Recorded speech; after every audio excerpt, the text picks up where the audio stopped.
jail for pistol whipping somebody, allegedly.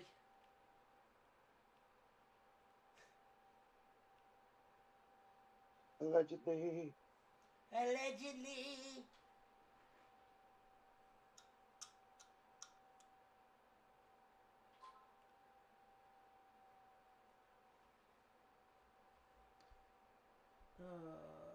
Okay.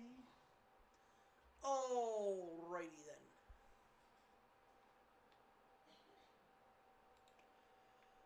So, we have some news that we'll talk about, and some not a lot of interesting news, just news.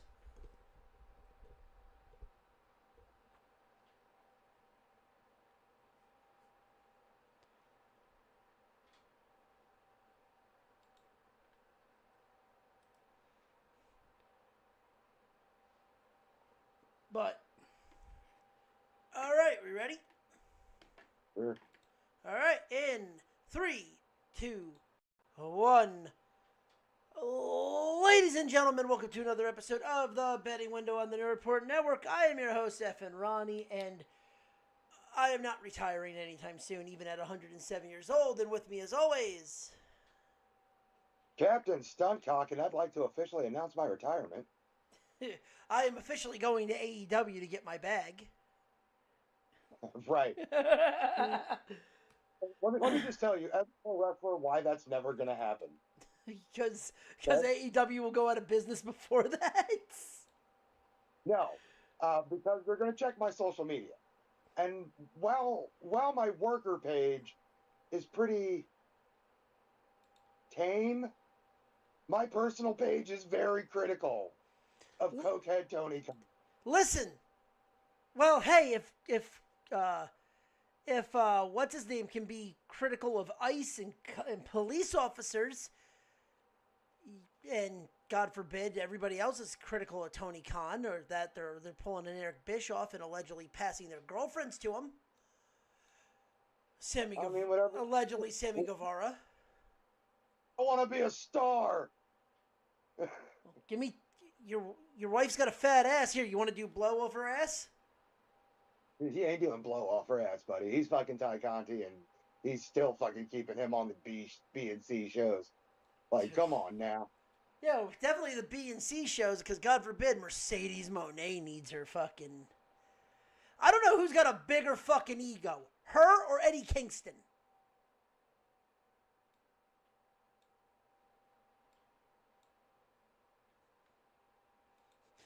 Did I stump you?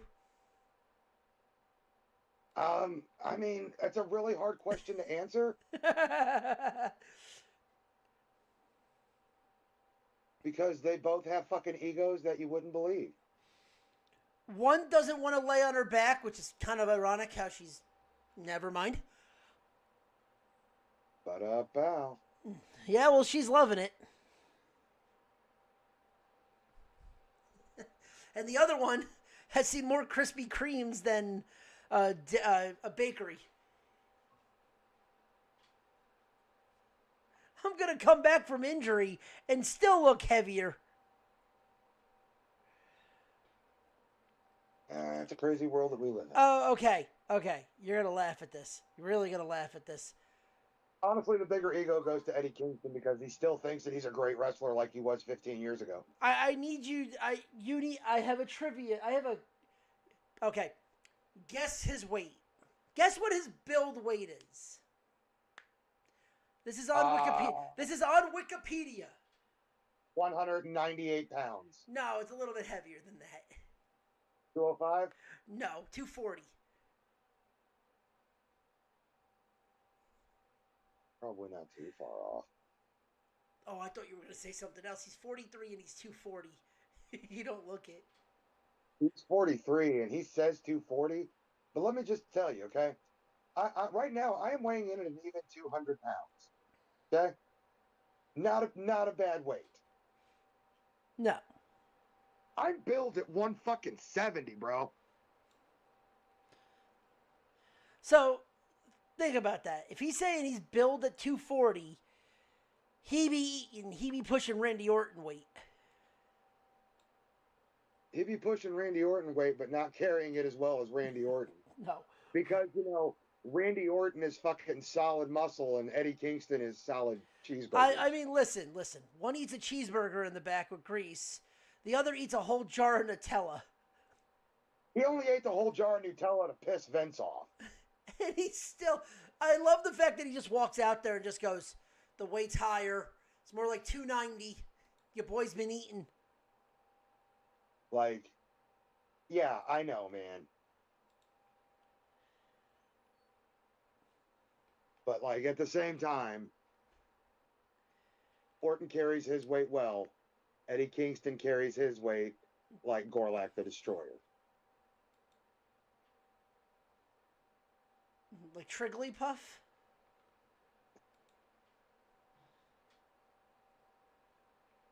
I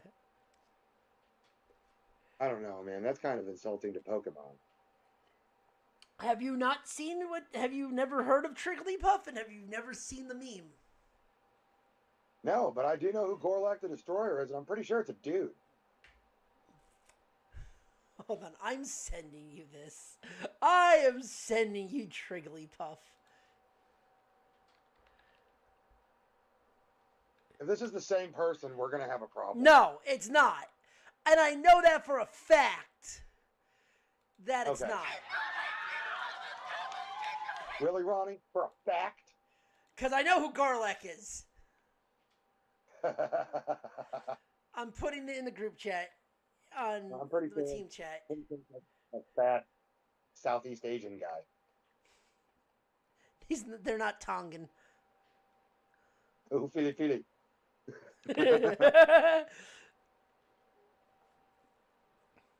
And ironically, this is at UMass. Come on, that wasn't a racial joke. It's a fat joke. Hui hui. Oh, yeah, no. Gorlak is still way worse. Oh, no. Yeah, but do you notice where the encounter was at? No. At UMass.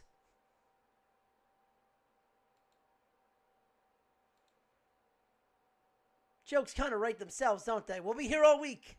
Tip your waitress. Try the veil. Yeah, suicide. Uh, Not really. I'm not. but if this is your first time listening to us, welcome. I'm sorry. Not really. Not really. We are If this is your first time listening to us, where the fuck have you been? And if you're a returning listener, there's something really fucking wrong with you, and I dig it. Then you have our same sixth sense of humor as we do, and we can be friends. But this is where we dive into the good, the bad, and the what the fuck was that, and the wide world of sports, sports betting, and pop culture. Fuck it, I'm combining the three, because we always talk about fucking pop culture in this goddamn shit. We're talking about some motherfucking pop culture, because I want to talk about Hangman Adam Page, the fucking retard. Well, let's then begin, and like I said, if this is your first time joining us, thank you, drop a follow.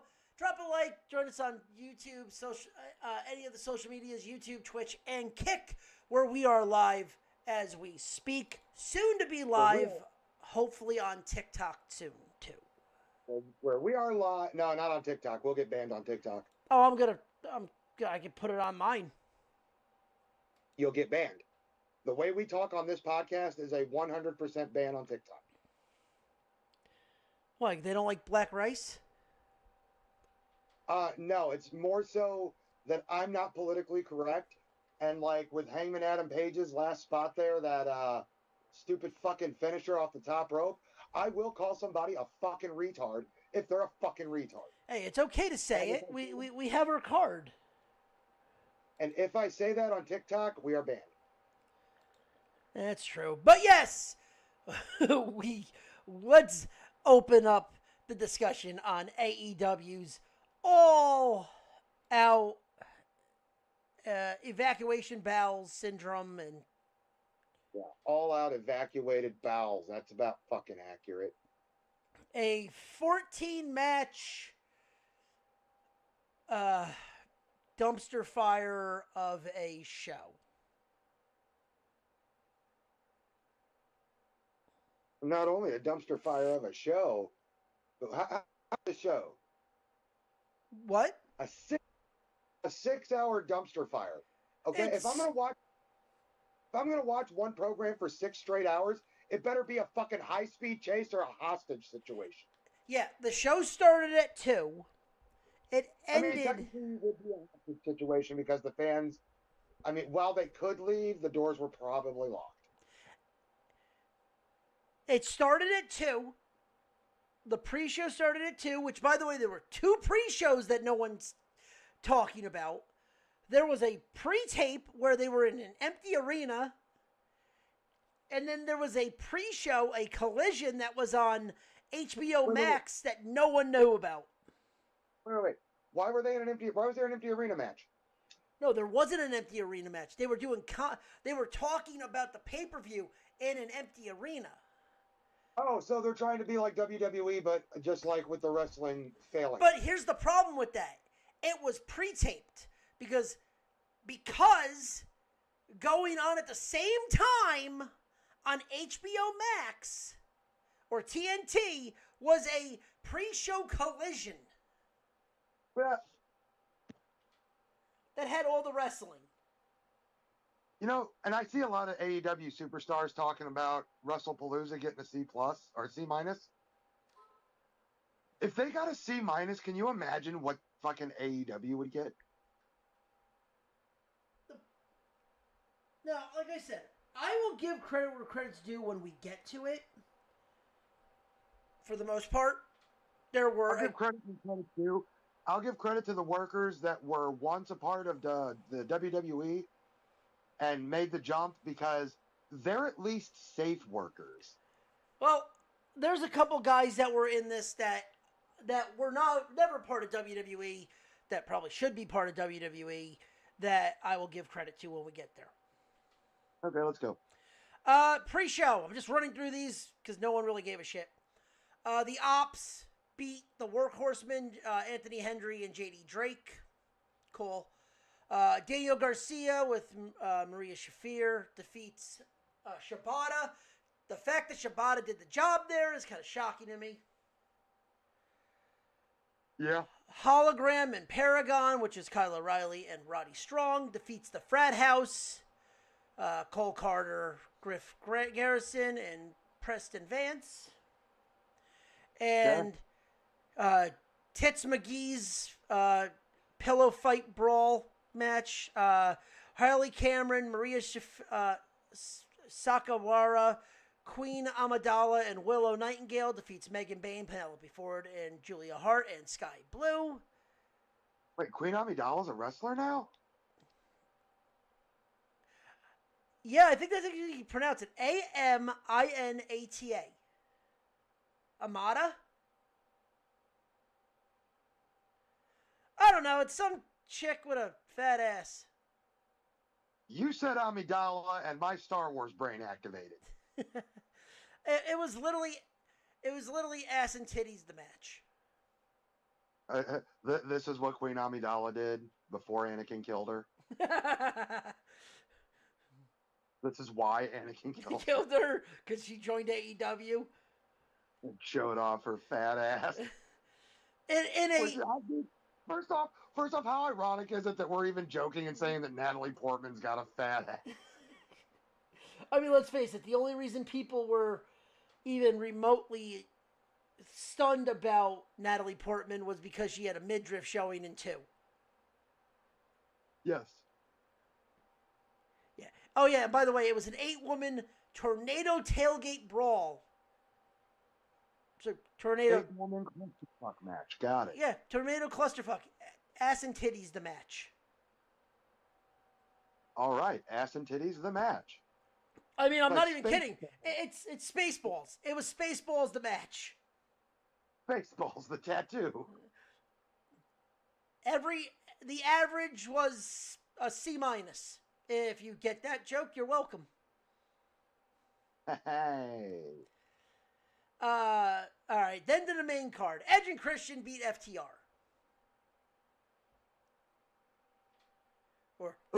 Or the CNC Factory is what they were joking themselves, calling themselves. So 4 WWE guys went out there and tore it up. Got it. And then progressed the storyline. They spike pile drive Beth.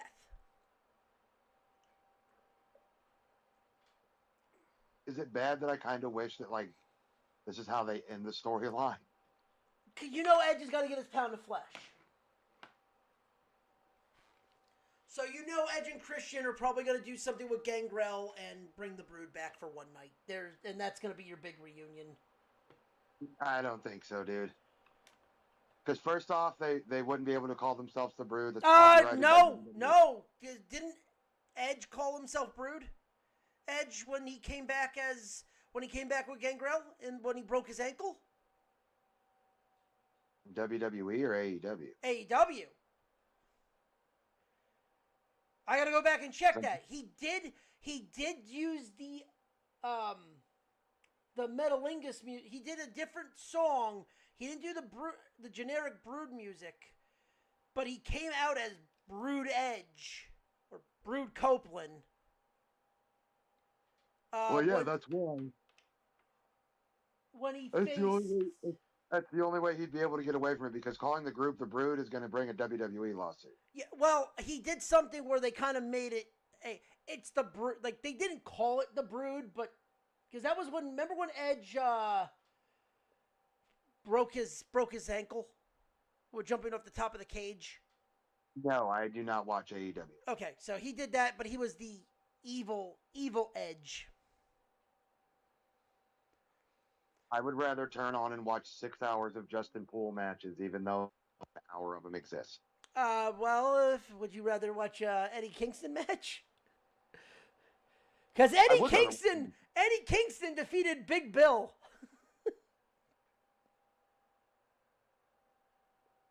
With a miss spinning back fist. All right. Remember how I said that I was going to compliment some of the wrestlers? This is not one of them. Okay, all right. This is my open letter to Eddie Kingston.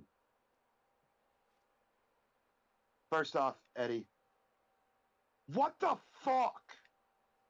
What the fuck happened to you? What the fuck happened to the worker that was proud of what he did and didn't, like... He wasn't a prick. He had a chip on his shoulder, and he wanted to prove the world wrong, but now you're just a fat, lazy piece of shit. What the fuck happened? Signed, wrestling fans everywhere. And also, on the other hand, on the flip side, hey, Big Bill, the fuck were you doing selling a missed punch? Well, I mean... Well, hold on. The better question is not even why were you selling it. You didn't have to kick out of it. Why the fuck didn't you just like kind of stagger and have Eddie do it again? It makes you look strong too, because it took 2 back fists to knock you out.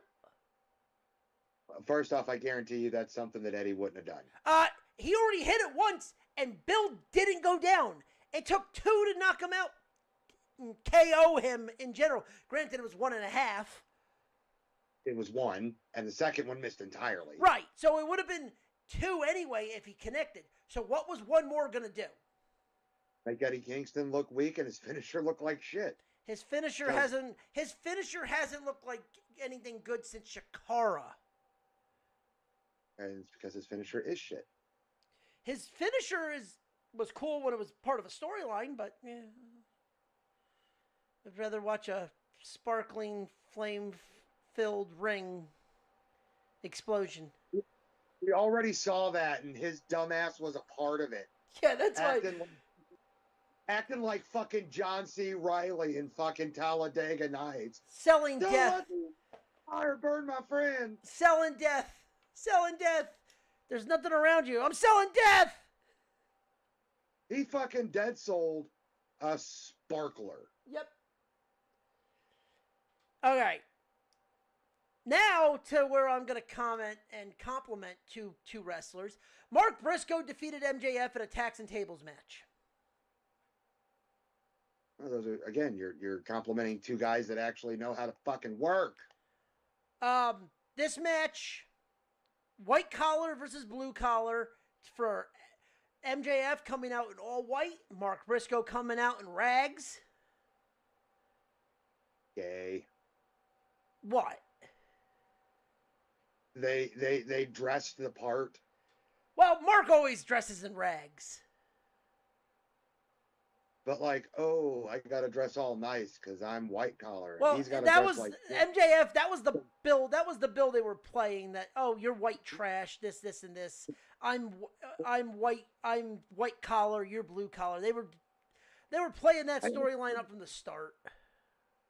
That's such a fucking cop out. But MJF has always done that, though. Yeah, but at some point, MJF's got to evolve his character. But I'll say this: being a cocksucker is only going to get you heat for so long before the fans get into it and like it. The one thing that MJF did that I liked was he kept rolling out of the ring, and then Mark decided to take all the tacks and just say, "Fuck it, all in the ring." So the minute you step foot in the ring, one of us is going in the fucking tacks. And boy, did they bloody each other up.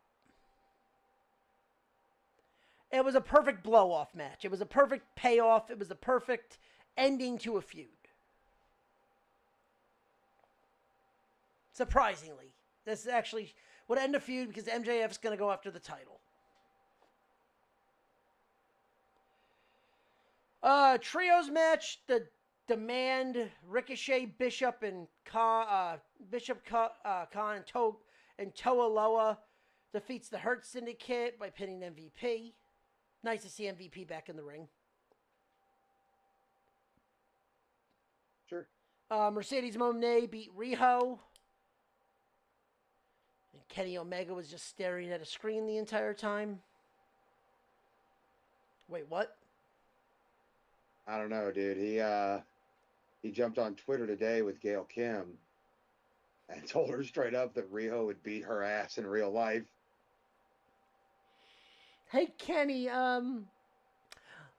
you're great. You made your fucking money without having to step foot back into WWE. Congratulations. What the fuck is the matter with you? You couldn't even beat her husband. Who's her husband? Robert Irvine. You know, the chef? The guy that's fucking jacked to the gills? Yeah. Yeah, that's her husband. Kim's? What? Kim's? Yeah. I still think Riho beat her ass in a fight. You think Riho would beat Gail Kim? I do. I don't think Gail Kim can fight. I think that she's a sports entertainer. I think that Rio's been in a scrap or two. She's got that look about her. I think Gail Kim gets hit once. She fucking sees red. I think Gail Kim gets hit once. She falls down and cries. And probably pees. She cried and peed. All right. Next, Okada defeated Take a Shitta and Mascara. Kokeshka Take a Shitta. Sheeta. And Mascara Dorada, aka I think that's I don't even know. No, I was right. Mascara Dorada for the Unified Championship. Who the fuck? Jesus Christ. Well, that's the most pointless fucking title in AEW. All of AEW titles are fucking pointless. Hey Ryan, hey, here's a rant for you. And hello, Christian. Stop. Ryan's about to go on a rant. Jon Moxley beat Darby Allin in a coffin match. Yeah, look, I saw highlights from it. Like, they literally destroyed the coffin. The whole point of the match is to have the coffin as fucking the end point, not a fucking weapon, you goddamn morons. You guys are the reason that people make fun of pro wrestling. Because we got a couple of fucking jack-offs like you out here making us look like fucking superhuman, saying whoop whoop and jumping onto a fucking coffin.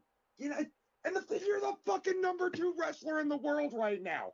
Are you fucking kidding me? You're the number 2 wrestler in the world, and you have relegated yourself to C-show deathmatch shit. At this point, Moxley needs to take his gear and boots and fucking burn them.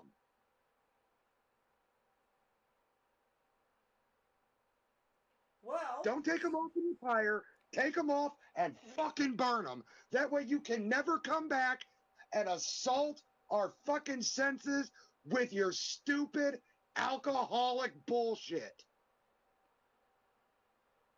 Fuck you, Jon Moxley. I liked you better when you were running around with your fucking pink hair, fucking preaching your little faggotry.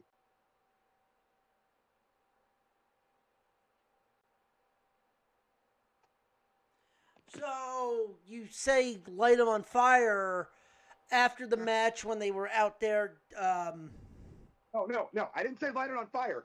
I said off your gear and boots and fucking burn them.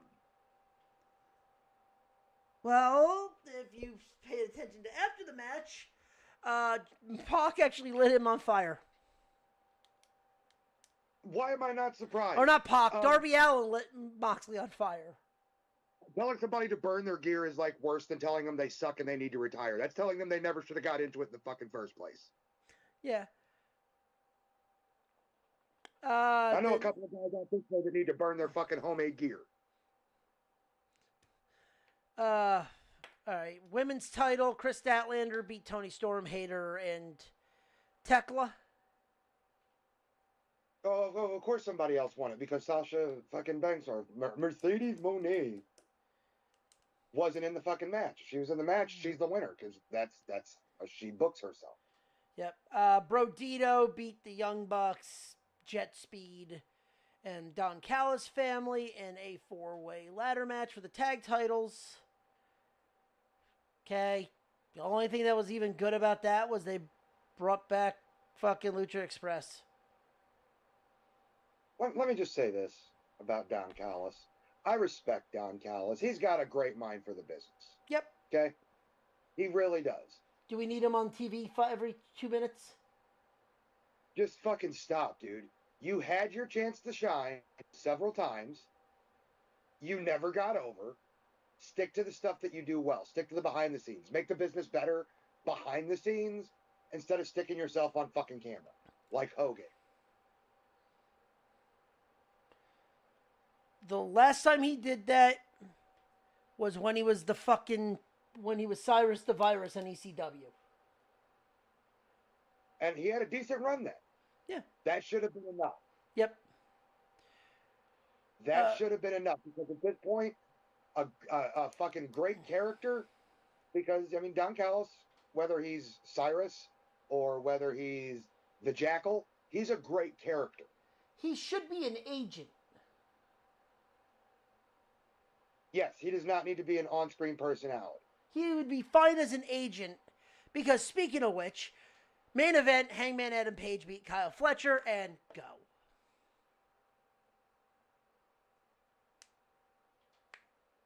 Go ahead. I'm waiting. Hangman beating Kyle Fletcher. Listen, love Kyle Fletcher, but AEW is killing his career. I love pro wrestling, but AEW is killing the sport.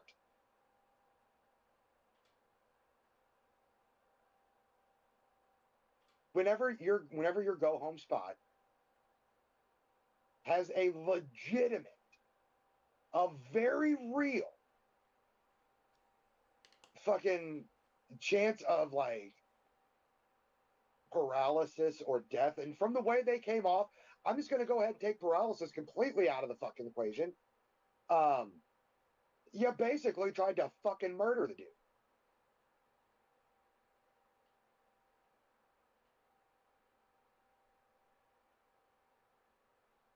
Yeah. It's time to just pull the plug on your promotion. Pull the plug. You're done. Because at that point, it's no longer wrestling. It's fucking frat boy monkey porn. So it's Hawaii football. it's fucking CZW in the fucking early 2000s. Oh yeah, that's monkey porn right there. It's fucking trying to be something that it's never going to be and failing miserably. Yeah. If WCW was where the big boys played, AEW is where the big boys fucking jack off. Oh come on, you had the perfect Stone Cold line there. And that's why I didn't use it. Stone Cold already did. Yeah. So where the big boys play with each other. Use where you go to fucking sit in catering and jerk off Tony Khan for a bonus. Fucking hot dogs and handshakes, boys. Fucking hot dogs. How's everybody doing? I need a hand jigger for a bonus. How's everybody doing? I just signed this indie star. I did a dick dinger. Christian's like, what the fuck did I sign up for today? Yeah, I'm always coming into some white boy shit. Oh, that's just wrestling. Hey, Ronnie, send him the clip. Send him the clip. I want to hear Christian's reaction to it. See if I can find it. Well, what am I looking at first? I'm sure you can. A finishing move that looks like a legitimate attempted homicide. Oh, okay. And hello, Ryan. Hey, what's up, buddy? Oh, how's nephew? Good. Walking, climbing. Just started walking. Uh-oh. Oh, he really about to have him on him now. Huh? But hey, that's it's a good thing because if we're walking and climbing, that's just a step away from climbing up on shit and dropping. This company he is almost at the age where I can start wrestling around with him. Mm-hmm. Yeah, hold on, y'all.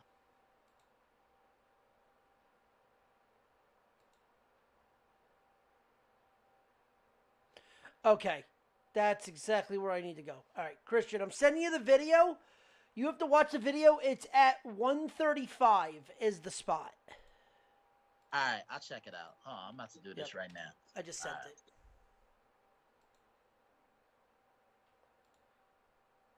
Y'all want to hear something funny? What's up? Yes. Yeah, like my little brother just called me, right?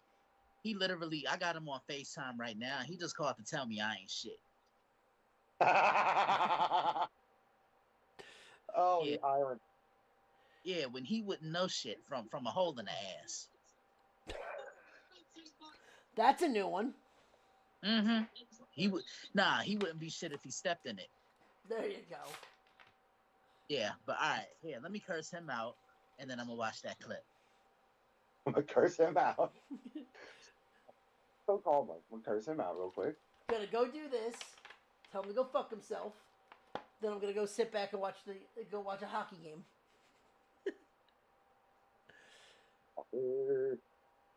Oh shit, man.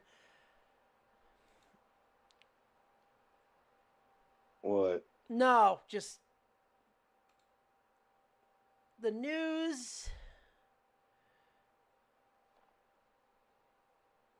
We got some baseball news, college football news. We got some college basketball news. That's very How old is this news? Recent. Okay. This news is within 24 hours. Okay, I was about to say if we're over 24 hours, if people No, ain't heard about it, I trust me. I know this. Trust me. I have to deal this with John saying, "Oh, well, this might be good." No, I think it's too late. All right. So now I'm about to watch this clip. What time limit did you say? About minute 30. About minute 35. All right. Is this Hangman Page? Yep. All right. Let me see this. A minute 35. Yeah, it's literally just one spot. you're gonna see straight up retardation in action. Okay. I don't want to see these fucking ads.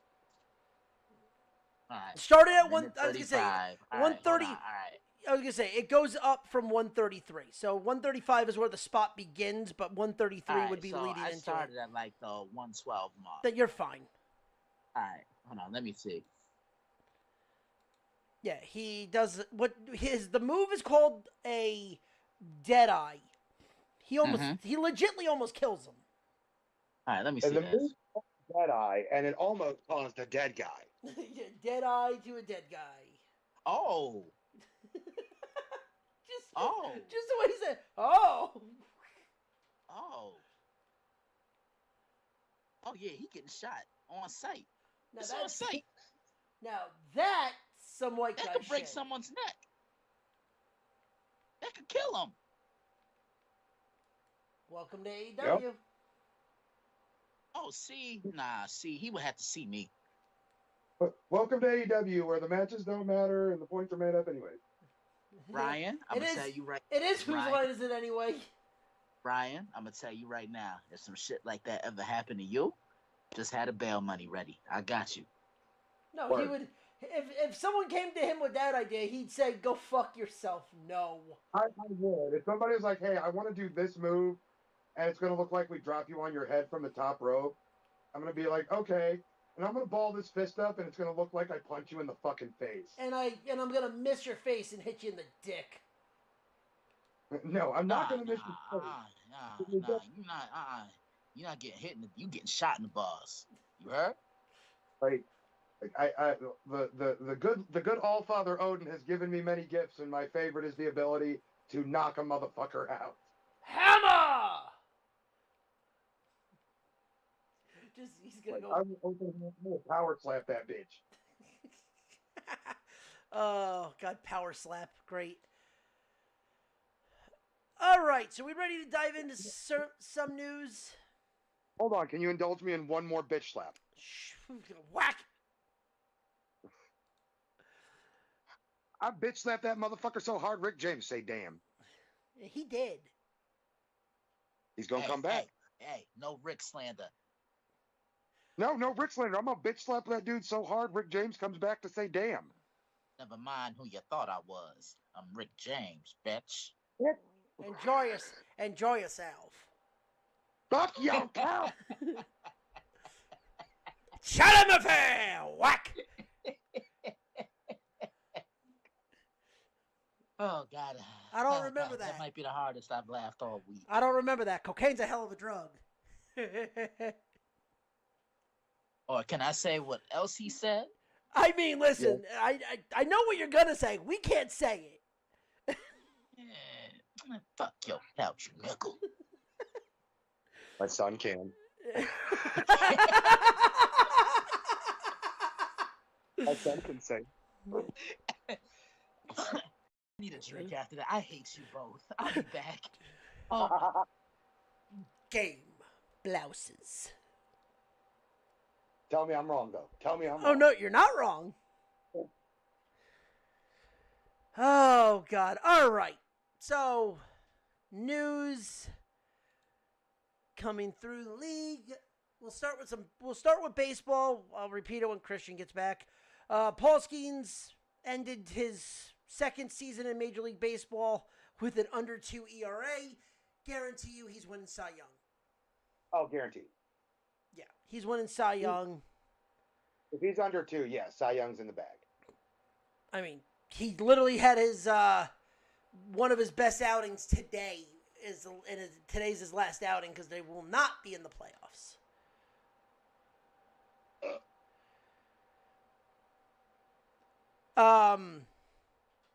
Judge hit his 50th homer. Nice. Which is getting closer and closer to figuring out who will be the AL MVP. It's still between him and Cal Raleigh, and Cal Raleigh has 53, or no, he's almost at 60. Ooh, so we're in a race. I like it. Let me double check Cal Raleigh's stats. Cal Raleigh is at 58 home runs. Not bad, not bad. He's hit the most, I was going to say, 58 home runs, most in, how many ribbies? 121.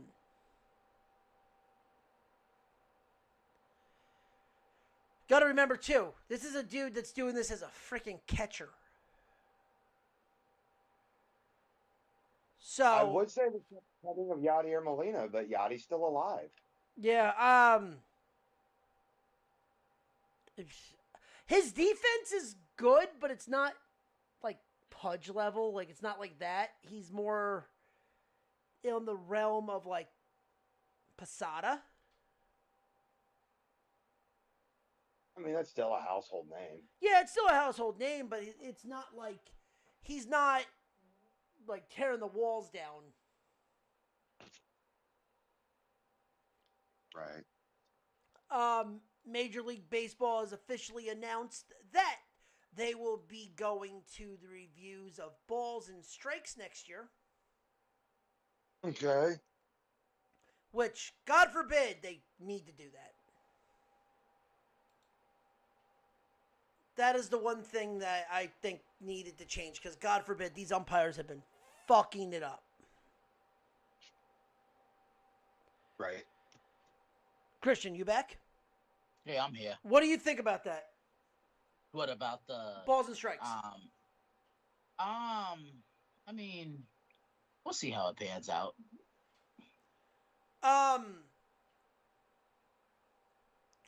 Okay. I have a question for you guys, and this is interesting. So the Yankees clinched yesterday a playoff berth. And good old Mad Dog Russo decided to go on First Take and rip the Yankees for celebrating for the playoff berth. If you are, not even the Yankees, just in general, if you're on one of those teams, do you celebrate making the playoffs even though the division is still in, or do you wait till the end of the season to celebrate? I'd wait till the end of the season. Yeah.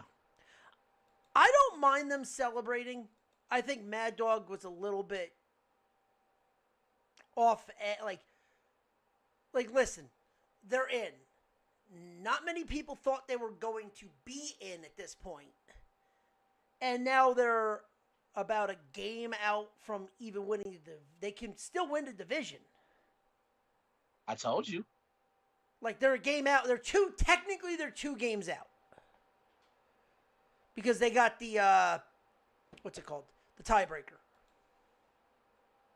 Yeah, because Boston is doing the Lord's work right now.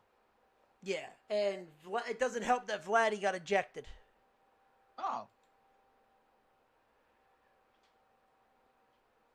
So, I mean, they could go into the final game, the final series tied. And they would just have to hope that the Blue Jays lose 2 out of the 4, and the Yankees would have to win 3 out of the 4. Who do the Blue Jays end the season with? I have it right now. I will find out.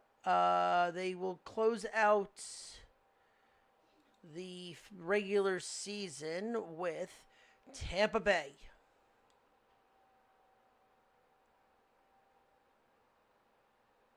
Okay. Close out with Tampa. God forbid the Pirates can't freaking close a game because they just the Reds just tied the game. So, and with the Mets down 5-0, it looks like that's going to be a tie going into the final 4 games.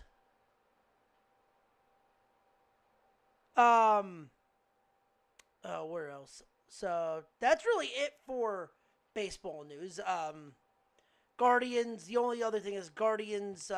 Player Fry got carted off the field yesterday after being struck in the face with a foul ball going for a bunt. He has a fracture. What is it? I think he has a fractured jaw. It's pretty freaking nasty. Yesterday. Other news. So we had this last week. We actually have numbers now officially. In soccer news, Ryan, Lionel Messi has officially signed an extension with Inter Miami. But he's staying in the United States for 2 more years for a whopping estimated $21 to $23 million a year, plus stake in the team, which comes out to roughly between $160 to $180 million for 2 years. Yeah, but that's only if he sells his stock in the team. So, but I'm saying, he's looking at 21 to 21 million as a player. Honestly, I don't have a problem with soccer players making a shit ton of money because them motherfuckers are moving, like for real. I mean, as long as they pay their taxes. Pretty much. Because that, surprisingly, that is the biggest issue when it comes to soccer players. They don't claim their taxes and they get in a lot of trouble with the law when it comes to tax evasion. Right. Cristiano Ronaldo is the biggest one recently. Nothing came of it. He paid everything back, but I mean, he was freaking in court for God knows how long. Right. But yeah, Messi's looking like it's gonna be there last year he made upwards of $21 million. So it looks like he's going to probably make a little bit more. So you're looking at probably like 21 and a half to 23, 24 million a year. Right. I mean, not bad for only playing 36 games. Yeah. Plus, he's got stake in the team. And that's where the real money comes in. Yeah. That's the longevity money. And plus, he doesn't really need it. How much money has this guy made from just playing for Argentina? I mean, Messi made buku bucks playing international soccer. He just came to America because then he knew he'll be a modern name over here. It's the freaking Pele effect.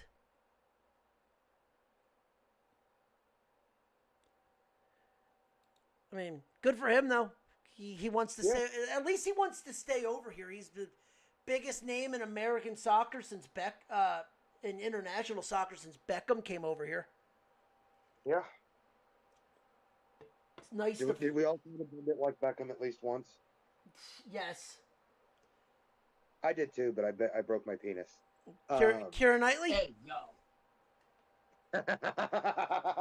Keira Knightley. Yep. That's the second. If you had Star Wars, a second time we mentioned Star Wars, someone in Star Wars in this show, check that off your bingo list. Your bingo card. Yep. Check it off.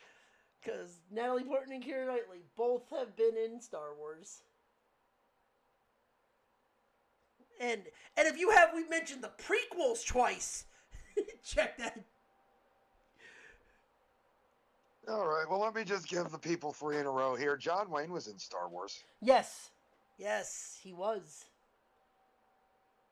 He was a stormtrooper, right? No. He was the long-nosed bounty hunter that told them where the droids That's right. were. That's right. They just garbled his voice up real good. But yeah, that's John Wayne. Yep, and we went for the trifecta. So, all right. So we actually have some college basketball news, not really in the realm of the sport, but in the realm of people that were influential in college basketball. Sister Jean from Loyola Chicago officially announced her retirement. She's 106 years old. Wow. If you don't know who Sister Jean is, she was the I guess you could say the chaperone for Loyola Chicago, went to every game, pretty much was on the big run when they made the Final Four back in 2018. She was always courtside. I mean, 106. God bless her. Finally just decides to retire. I'm like, that's insane too. Mm-hmm. But she's officially retired. Good for her. Enjoy it? I don't know how I can answer that other than that. What? That's about it. Yeah. And speaking of retirement, Bruce Pearl retired from Auburn. Oh, fuck him.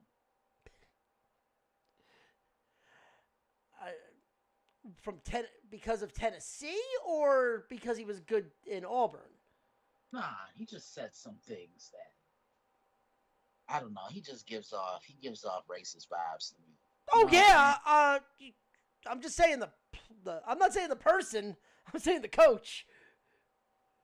Oh, he kind of overrated. Never won shit. So okay. Didn't he win stuff in Tennessee? No. I thought he won an SEC title in Tennessee. No, he didn't. Hold on. Did he? I swear to God, he's won something. Maybe not as a head coach then. Pull that up. Because he's officially retired. Let me see.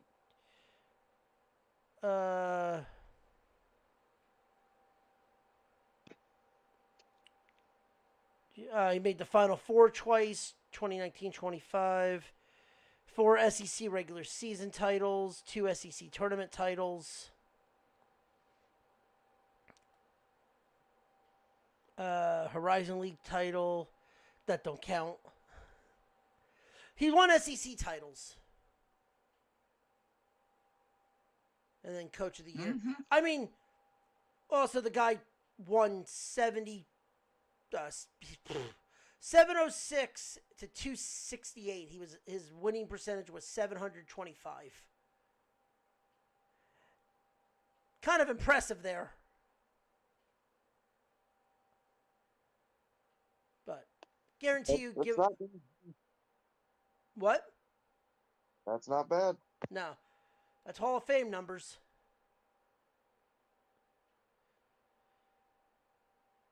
All right. And then in college football news. Wait a second. What? Christian, y'all got a pitcher-catcher combo named Fried and Rice? Max Fried and Ben Rice. Yes, sir. That's Fried. Nah, it's Fried. No, that's Fried. I don't care how they try to church that shit up.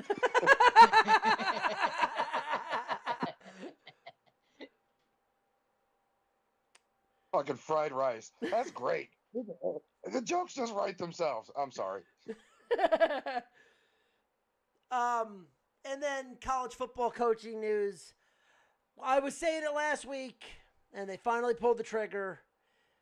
Mike Gundy is officially fired from Oklahoma State. About time. I think this was a little way overdue, if you ask me. 21st season as a head coach. Got let go because they got destroyed by Tulsa. They only lost by 7. Oh, but that was a backdoor. They were losing the entire game. They were getting blown out for the most part. They were down I think they were down like 17 going into the fourth quarter. Oh, Jesus. Yeah, the game was they were favored by 10. They didn't even hold a fucking they were nowhere near fucking playing well. Also, but Gundy's also known for the famous rant of the "I'm a man, I'm 40."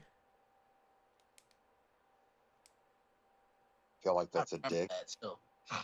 Wait, what was that, right? Feel like that's a dig, but okay. So this was all. I think this rant originally came from a kicker missing a kick, and getting death threats afterwards because of people gambling on the game. And going after the kid, and Gundy stood up for his players and literally was like, "Come after me, I'm a man, I'm 40." pretty much telling them, don't go after these kids, come after me. I dare you to come after me.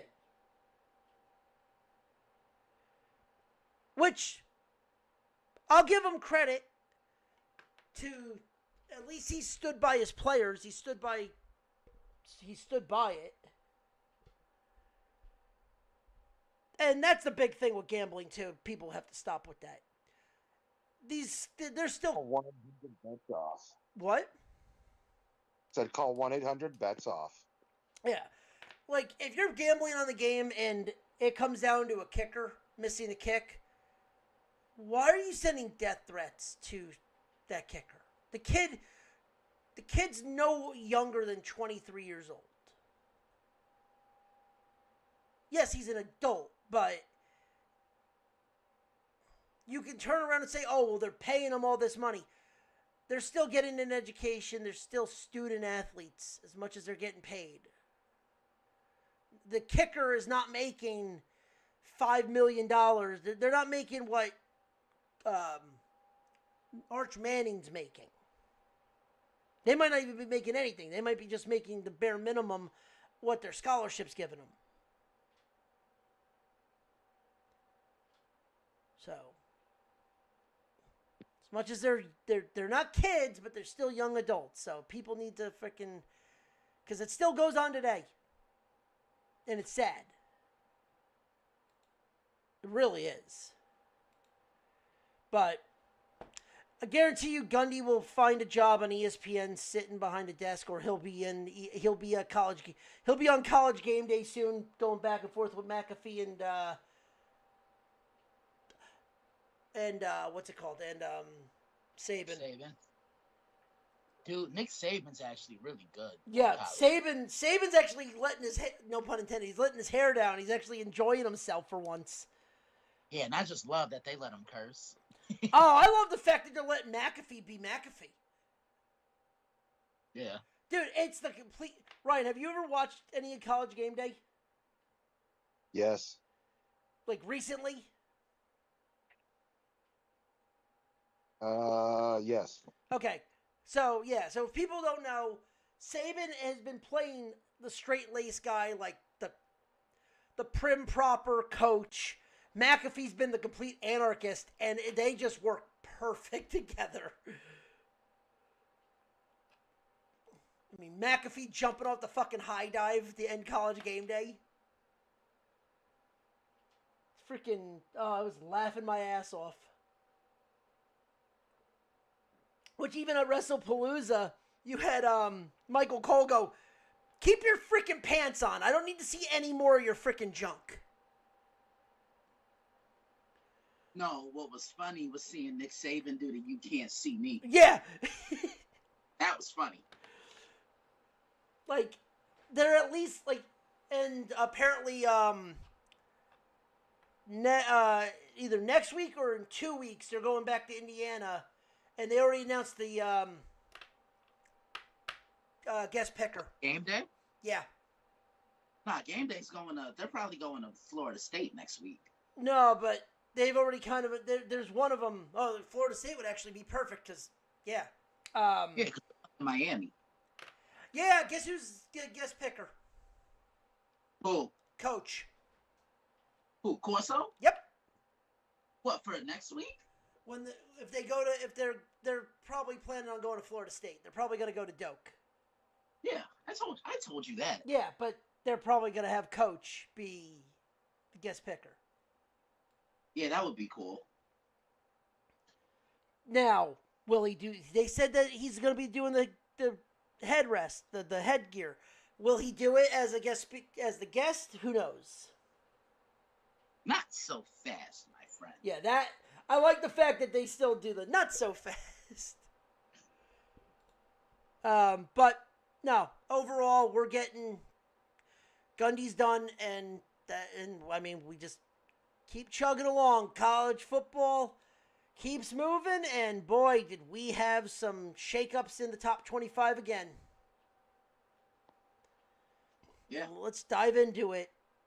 Teams that are out, Utah and Auburn. Yeah, Utah. That was such a disappointing performance. Yeah, and Auburn, shocking. But But Auburn played hard. They just didn't play well enough to win. yeah, but Oklahoma kind of fucked themselves because now John Mateer Mateer. broke his hand Yeah. and he's getting surgery, so he's going to be out for at least 4 to 6 weeks. Yeah, and remember what I told you. I thought he was the most impactful transfer quarterback in the country. Like whenever I would watch Oklahoma, I would kind of get feels of their offenses under Baker Mayfield, Kyler Murray, and Jalen Hurts. Now, without him, they're gonna have to lean on that running game until that backup quarterback can become a little more acclimated within the offense. Yeah. But, I mean, back to what we were saying about Utah. Utah's going to find themselves back in a chance to get in the top 25 because number 25 is BYU. Yeah, I mean, Utah, they were probably, I think, the biggest disappointment of week 4 in college football. And you got to give, I know we'll probably talk about them, and I'll say what I have to say, but, I mean, Texas Tech was just, Utah was just dominated at the point of attack. Yeah. And I'll explain why Texas Tech was successful and why they did what they did. Well, number 24, then, Horned Frogs, TCU. Number 23, this is a team that should have been out of the fucking top 25, Illinois. You lose your number 9, and you get shellacked 63-10 to Indiana. How the fuck are you not out of the top 25? Yeah. Number 22, Notre Dame. Which, how is a one-win team still in the top 25? That's beside the point. Number 21, USC. The Trojans beat the Spartans. Go figure. 20, Mizzou. Wait for Ryan.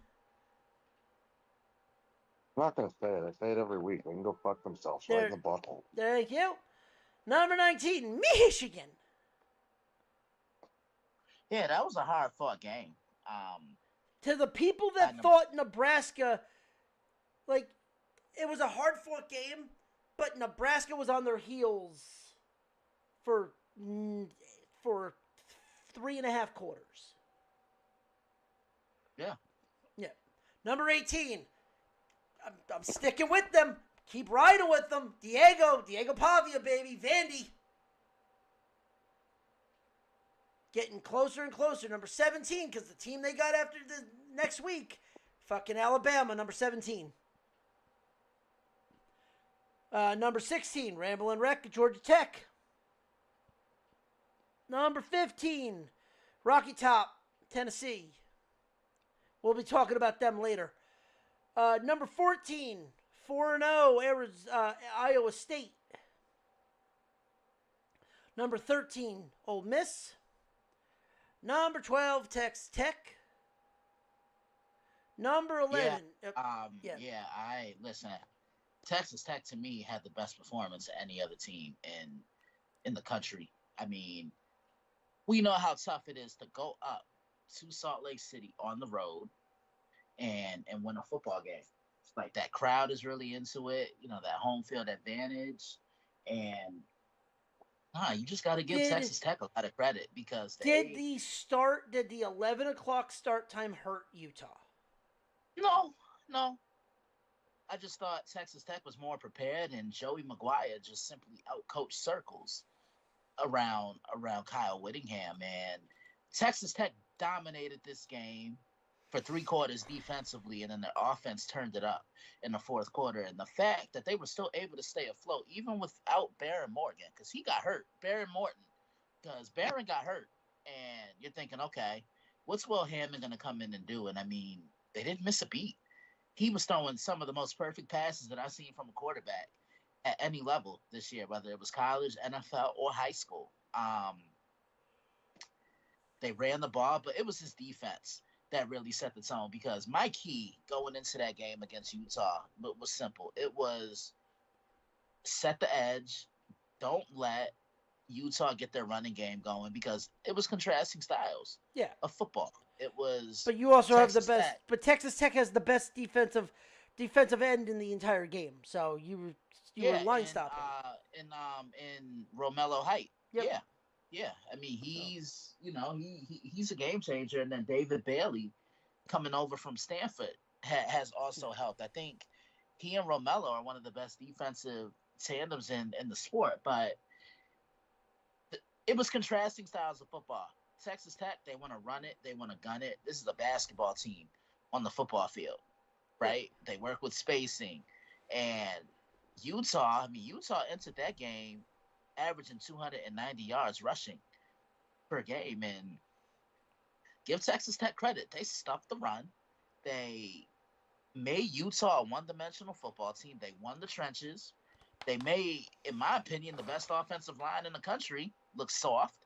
And it just seemed like anything Utah wanted, Texas Tech was ready for it.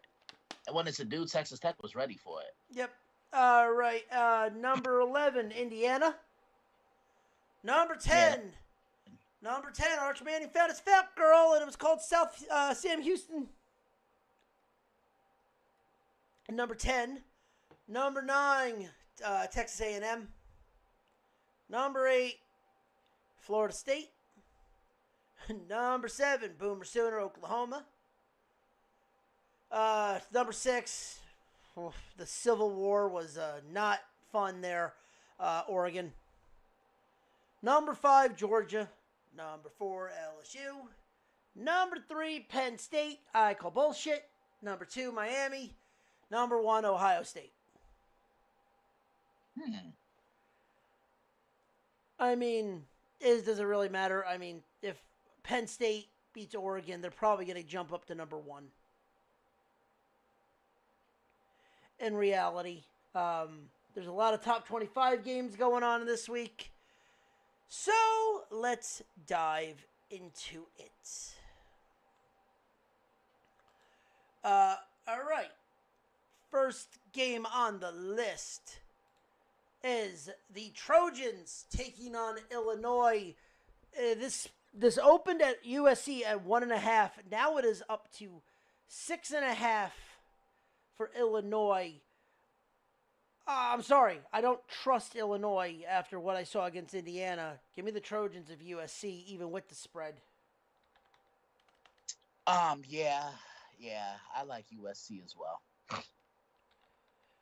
Rye? Yeah. Taking the condoms? Yeah. All right. Next on the list is Notre Dame taking on Arkansas. Notre Dame opened at a 12.5 point favorite, and Arkansas got a shit ton of money because this spread is all the way down at 4. Notre Dame's favored by 4.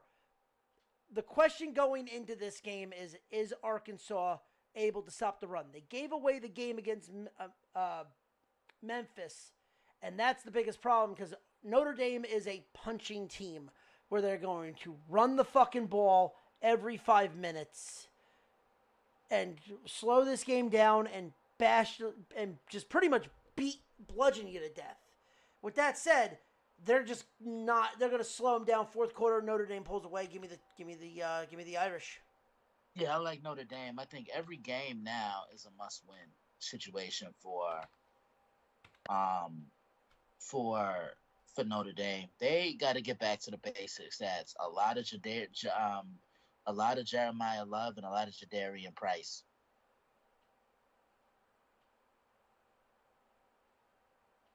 Right. Mm-hmm. Ryan? Notre Dame. Okay. Rutgers goes down to Minnesota. Minnesota's a 4.5 point favorite. This opened at, and is now a 5 point favorite. McManus goes back to his old team. Goes back to where he started. He's probably got something to prove, and they definitely have something to prove after that fucking Iowa game. That defense has to step up. I think they cover this game, but I would not be shocked if Minnesota wins this at home. I'm going to take Minnesota, but I think Rutgers keeps this game tight. I can see that. Ryan? What? Minnesota Rutgers. Rutgers. Okay. All right. I don't know why this is a game that's picking. Thank you, ESPN, for this bullshit. UCF goes into K-State. Kansas State is a 6.5-point favorite at open. It is now a 6-point favorite. Unless there's an injury I'm looking at. K-State is awful this year. Yes, coming off a bye. But the bounce house, even though we're not playing them, even though it's in Manhattan, this game should be a 3-point spread. I think UCF, I think the wrong team is favored. I think UCF just fucking dump trucks fucking K-State.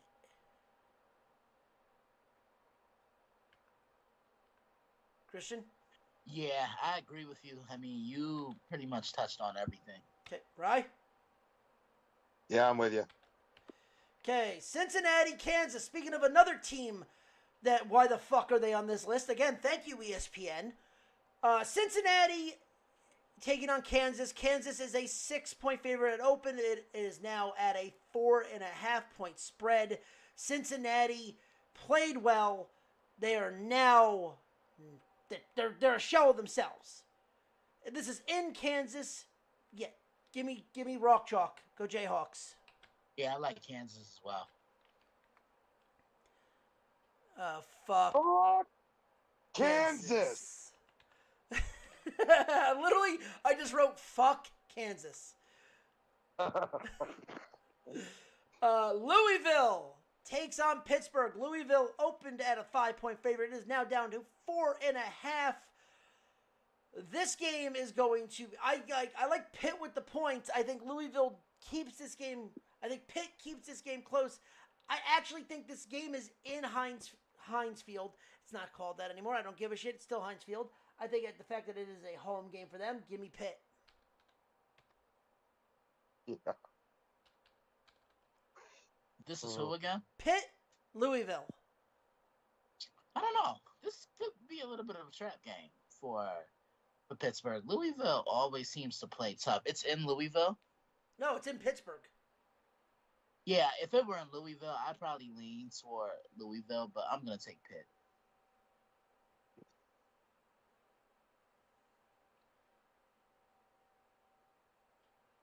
Okay. Christian, when we get to the whiteout, we'll just skip and then we'll just leave it at that. Why, running out of time? It's almost 10 o'clock and I can tell Ryan's dying. Okay. Oh. I'm up at 9, guys. I'm sorry. Pitt. All right. Next on there, also too, all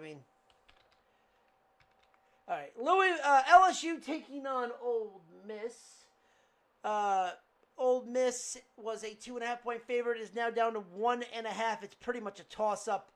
I think Nussmeier needs to prove himself to keep himself in the running for the Heisman. I think he has a show-me game. Give me LSU. Yeah, I'm with you. LSU. You know how high I've been on this team. Yeah, LSU.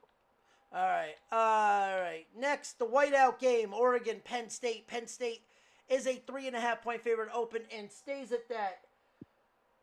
Oh, where to begin with this game? As much as Penn State needs to win this game. I agree. It's not going to hurt them if they lose this. Oregon needs this game more, but Penn State barely loses during whiteout games. This game is going to be 8.5.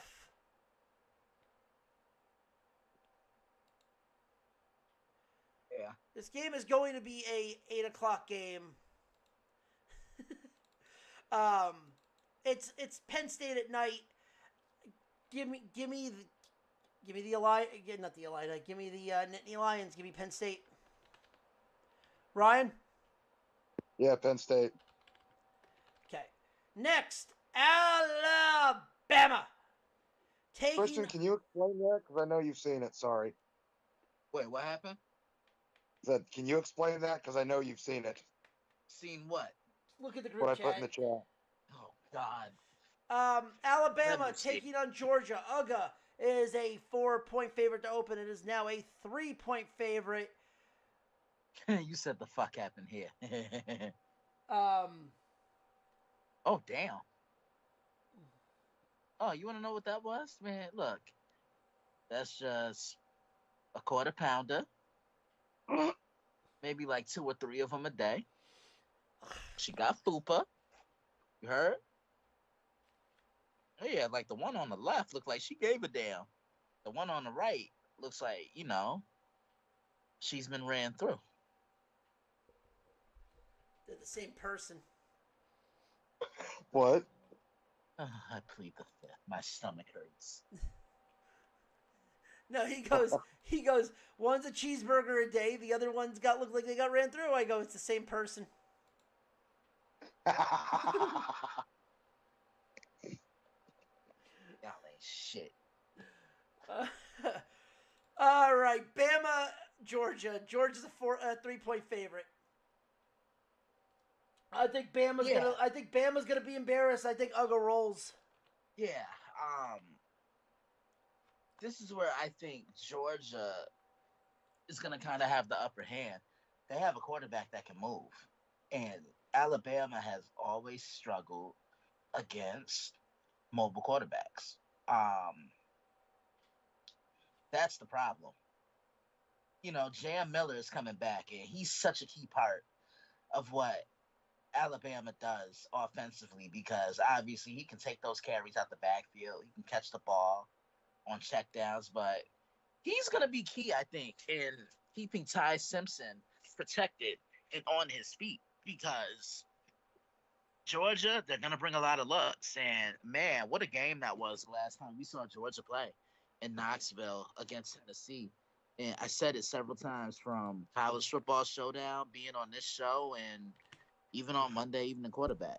Um, Tennessee had so many chances to close that door, but Georgia just kept barging in. This is going to be high scoring because I see Alabama attacking this Georgia secondary. If Tennessee can do it, what makes you think Alabama can't do it? I do like Georgia at home. If this game were in Tuscaloosa, I'd probably lean Alabama, but yeah, I think Georgia does just enough to escape.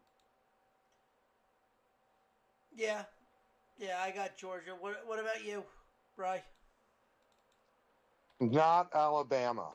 All right, Uga rolls, and then I think we see Bama fighting to be 6-6 this year. Yeah. All right, night game. BYU takes on Colorado. BYU open at 4. It is now a 6.5-point favorite. Guess what? The Buffs suck. Give me the Cougs. BYU. I'm with you. I'm taking BYU. Right. Who is it? BYU, Colorado. BYU. All right, boys. Let's go to the island. Well, technically no. Technically not. We're coming inland. We're going to Colorado. But Hawaii taking on Air Force. Air Force opened at 5.5. It is now at 6.5. Hawaii's hurt badly. Their quarterback is got pretty much a broken ankle and he's still playing. He needs to be resting like a mother. He is only a freshman. Keep him home and give me Air Force.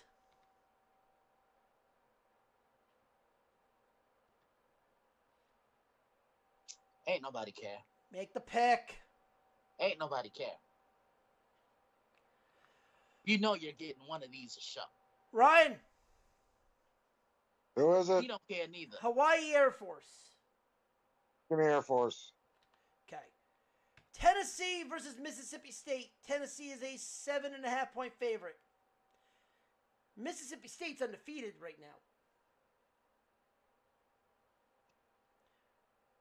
I think as much as it's going in, the cowbell might be ringing, but I think Rocky Top pulls it through. Give me Tennessee. Yeah, I like Tennessee as well. They've bounced back nicely since that loss to Georgia. Look, Joey Aguilar, I think, is one of the best quarterbacks in the country. Has command of the offense, and watch for Chris Brazell. Reminds me a lot of Mike Evans. Right? What? Tennessee, Mississippi State. Mississippi State. Sorry, I got pulled into a movie trailer. What movie? Good Fortune. Okay. A comedy starring Seth Rogen and Keanu Reeves. Yeah, it looks really good, actually. It's got Keanu. I'm in. Yeah. Final. Yeah, I was gonna say I could black out Seth Rogen. All right, final game. Utah State versus Vanderbilt. Vandy opened at 21.5 and is now at 22.5 as we speak. The reason I put this game on the list is because next week, this is a classic look-ahead spot. They have Bama next week. Does Vandy get tripped up and lose this game before going into Alabama? I don't think so. I think Diego Pavia shows why he wants to be taken seriously and wants to go to New York City for the Heisman. Because if he can roll this off, I'm sorry. The fact that Vanderbilt is undefeated and could be 5-0 going into Bama, who they've already beat, and as much as everyone says, "Oh, it was at home," no, they whooped Bama's ass last year. So even if it's in Tusk, they still have a fighter's chance to beat them in Tuscaloosa. Give me Vanderbilt. Diego Pavia goes off again. Yeah, I'm with you. I like Vanderbilt, but like you just said, could this be a look ahead? It's very possible. It's definitely a look ahead. But maybe not 21.5 look ahead, but it's there. Ryan, what were you going to say? I'm going to be a contrarian and go against you both. Okay, I mean, listen, that's fine, because actually, this is one of those games where a lot of people would look at it and go, Vandy's going to mess up one game. And they're known to mess up one game. Usually Georgia State, the game last week of Georgia State would have been the game they fucked up, and they freaking destroyed Georgia State. Right. So the question is do they slip up? And they would normally, I would say yes, but as of right now, who the fuck knows?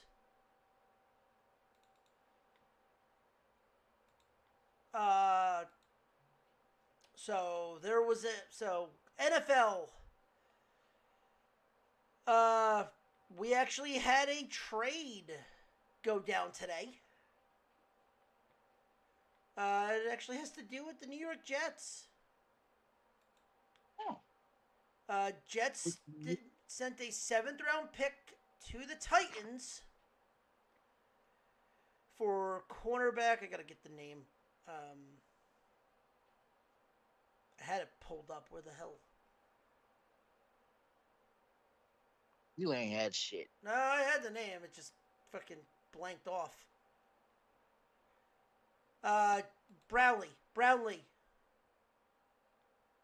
Jarvis Brownlee Jr. They sent a 7th-round pick, and they got back Jarvis Brownlee Jr. to cornerback to play on the other side of Sauce Gardner.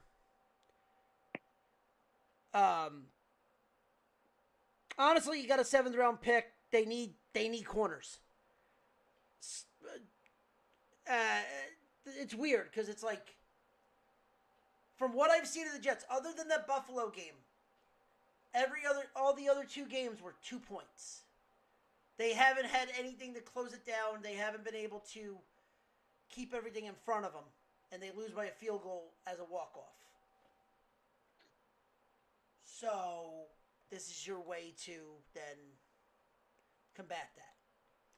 Good on them. We'll see what it does against Miami when we get to it.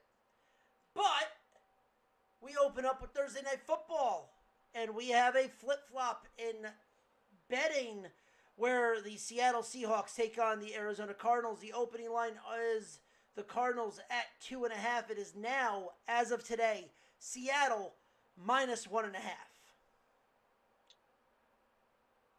Who knows? I think this game, I don't know why. Did anyone get really injured during this game? Because I don't see why the Cards should lose this game. Give me the Cardinals. I like Seattle. Okay. I'll take What are you taking, Ray? Cardinals.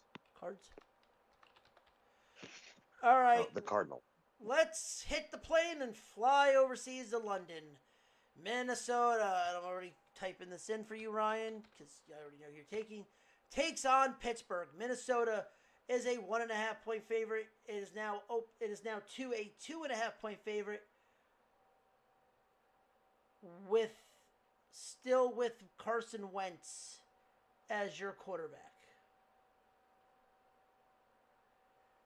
Minnesota,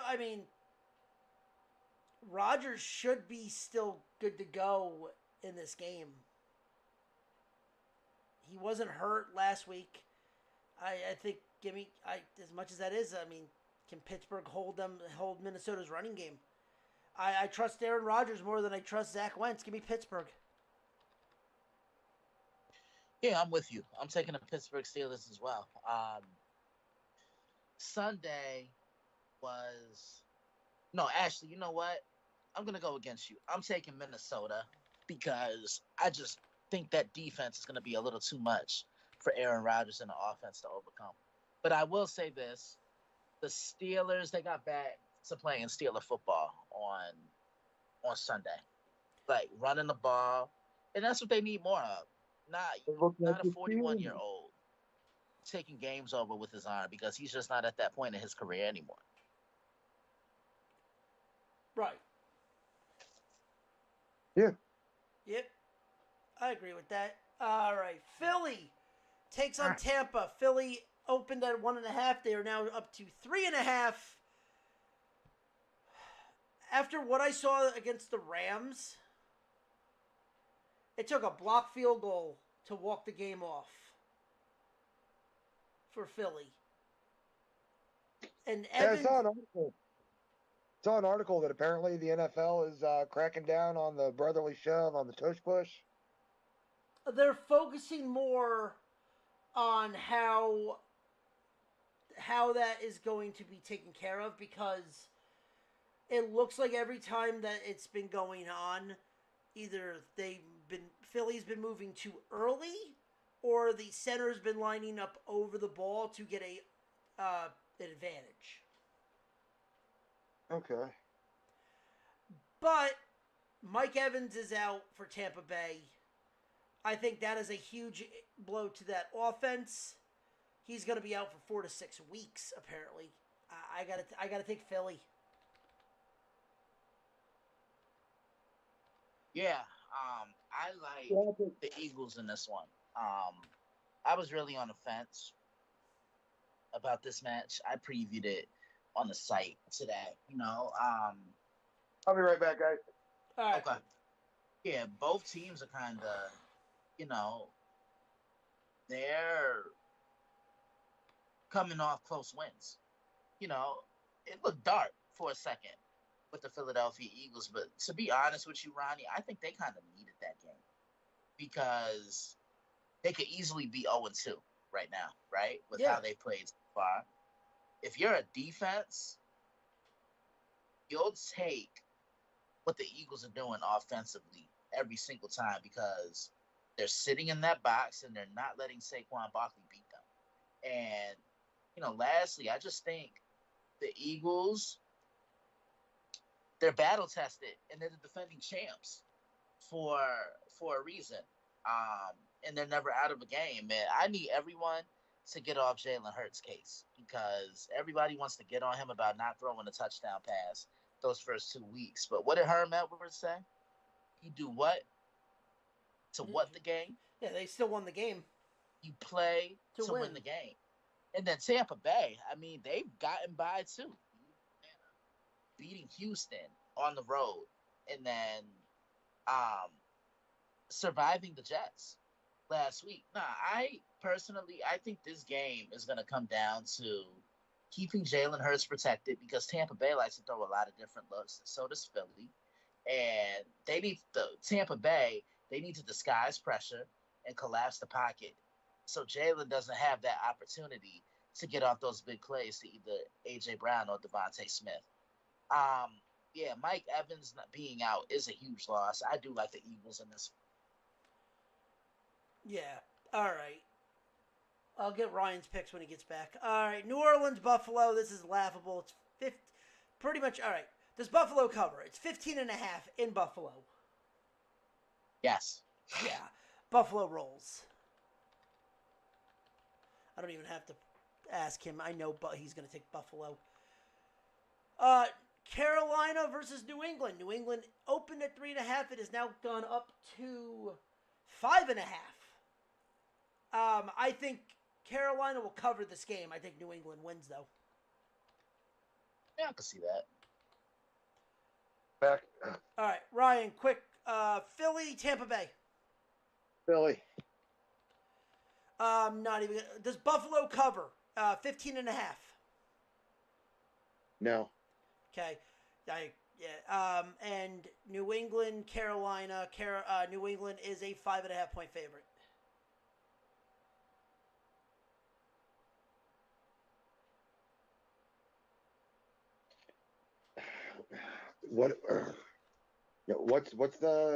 What's their favor? Carolina is versus New England. New England is a 5.5 point favorite. Carolina. New England doesn't have it this year. Okay. Washington versus Atlanta. Washington opened at 3.5. It is now a 1 point favorite. Washington's without their quarterback. They played great last week. Here's the problem. Atlanta's got a quarterback that can outduel Washington.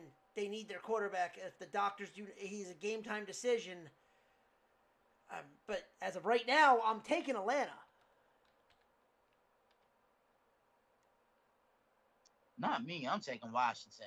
After what I saw Atlanta do the other day. Okay, right? Atlanta. Okay. Yeah, you want to know about monkey porn? Darby Allin just showed up with a flamethrower and is literally on live TV fucking branding a flamethrower at John Moxley. Yeah, that sounds about right. That sounds like AEW. Sounds like AEW to me. What am I missing here? Did I fuck up with the... Hold on.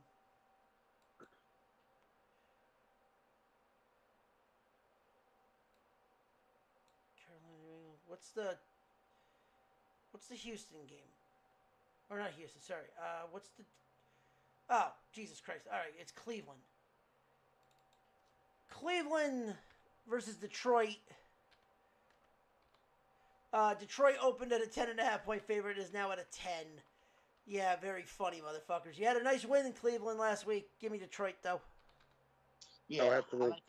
I definitely like Detroit, especially when they play how they did on Monday night. That was a huge win for them, getting after Lamar Jackson and sacking him 7 times. But I like the Lions' identity because they tell you what they want to do, and they show you better than they can tell you. They want to run the football. They want to run the football. They want to draw defense in, and then that allows Jared Goff to use his play action over the top. Yeah. All right. Yeah. Next is Tennessee versus Houston. Houston's a 7 point favorite as of this time of recording. Yeah, Tennessee just got rid of one of their corners. Yeah, that's funny. Houston. I'll take The Texans get their first win. I think this is the game where they put it all together. Yep. The Houston Texans versus the Houston Oilers. So Houston's coming out on top no matter what. Yep, just one decided to move to Tennessee. That's about the difference. LA Chargers, the Giants. The Giants will be starting Jackson Dart. The Chargers opened at 3.5. It is now a 6.5 point favorite. I think because there is no tape on Dart, we will see the Giants get the first win of the year. I disagree with you. I really like everything that the Chargers are doing. The offensive line, even without Rashawn Slater, they're getting pushed. They're keeping um they're keeping Justin Herbert protected. Um, Jim Harbaugh has calmed down Justin Herbert because not everything is on his plate. He's spreading the ball around to the open receiver, and I love what this Chargers defense is doing. They're opportunistic. They play well collectively, and as a unit, they get home. They create turnovers, and that could be where the problem lays for the Giants is turning the ball over, especially knowing where Derwin James is going to be at all times. You know, he is a center fielder. He can line up against slot guys.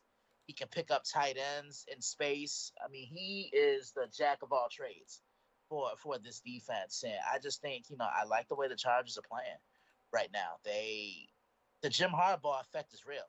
He did this at Stanford. He did this with the 49ers. He did this with Michigan, and he's having the same impact now on the Chargers. And I think LA gets to 4-0. Right? I'm going to go with the Chargers. Okay. Next. Is it because of everything I said, Ryan? It really wasn't. It made sense. Thank you. All right, next, Jacksonville takes on San Francisco. San Francisco was a 5.5-point favorite. It is now down to 3.5. Even with all the injuries, Jacksonville still sucks. Give me Frisco.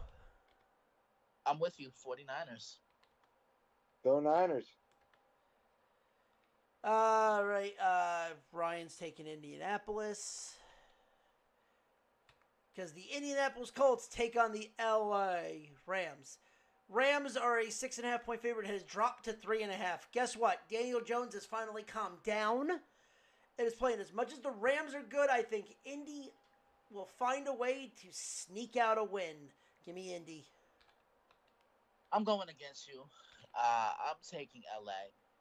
The Rams are going to be ticked off. They're going to come out angry with a sense of pride and urgency. And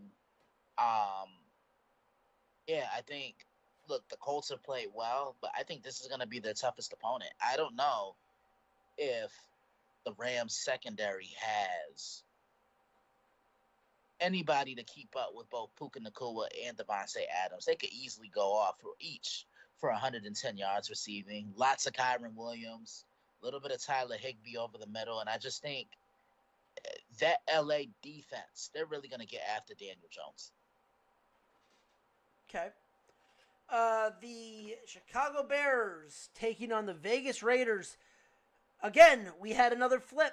Chicago opened at 1.5-point favorites. It is now Vegas at as a 1-point favorite. Chicago, both teams are just. This is a game where you would fall asleep during. I gotta take. This is in the fucking Death Star. Give me Vegas. I'll take Vegas. I'm taking the Bears in this one. I don't like what the Raiders have done offensively because they're relying a little too much on Geno Smith. Nah, run the football. And Pete Carroll knows better because Pete Carroll coached Geno during his comeback player of the season year in 2022. And they mixed it up perfectly. That's the offensive philosophy that they're going to have to go back to. And, I mean, I just love what I saw from the Bears on Sunday.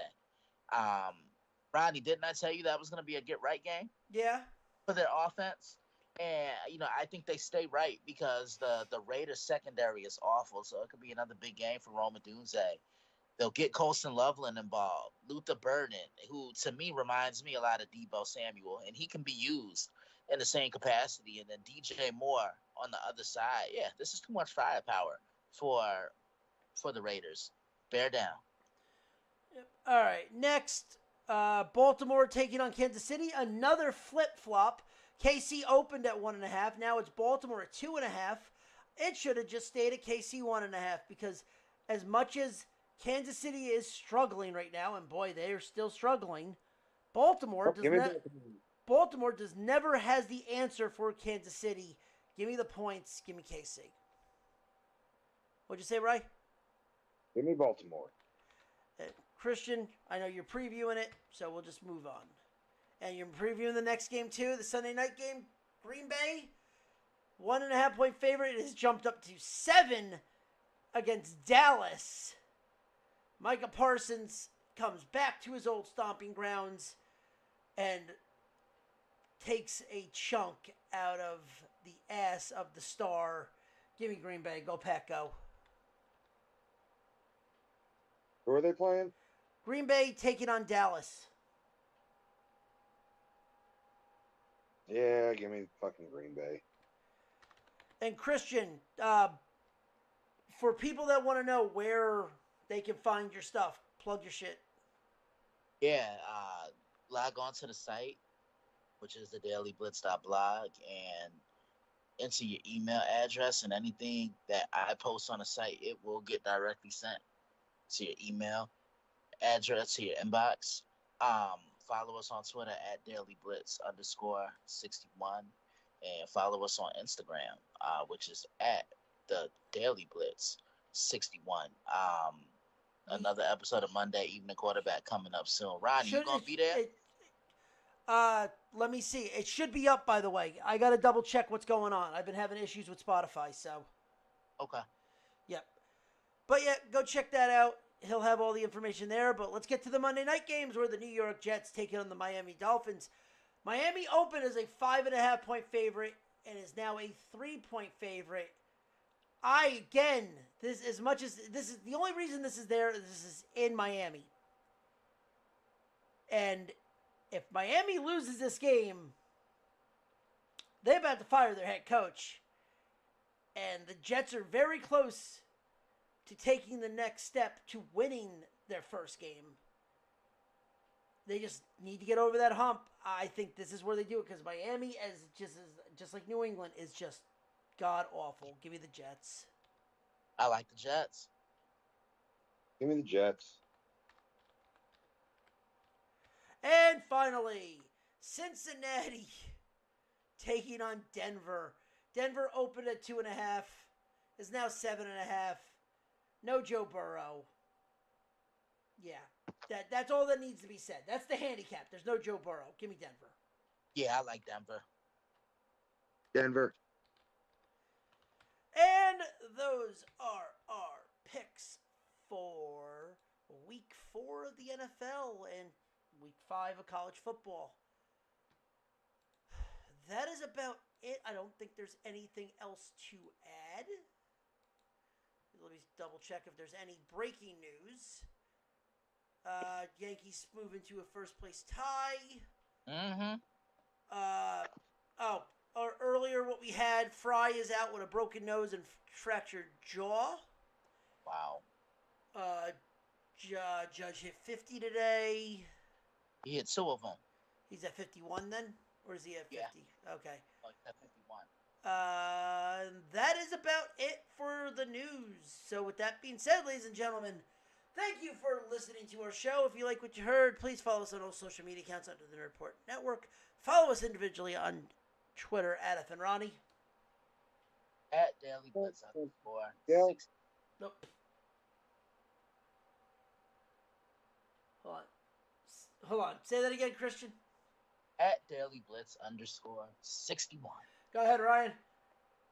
Stuncock STL. And join us on all of our Twitch, YouTube, and Kick accounts under the Nerd Report Network. Follow us on TikTok under the Nerd Report, all under the Nerd Report Network. Join us back here every Wednesday as we dive back into the good, the bad, and the what the fuck was that in the wide world of sports, sports betting, and pop culture. Join myself and Ryan throughout the week where we dive into the dumpster fire of pop culture, of video games, movies, as well as broad state news going on during the week, Monday through Thursday. Wednesday, obviously, is this. So we'll have our fun. But with that being said, ladies and gentlemen, if you like what you heard, tell your friends. If you didn't, Go fuck yourself. tell your enemies, but always remind them 3 different things. 1, Bobby Bonilla be getting paid. 2, Aaron Judge is not going to win MVP. And 3, there's always a teachable moment. And if you don't believe me, well, then I'm sorry. That's just a fucking fact of life. Yeah. Yeah. Mhm. Good night. Suck a dick.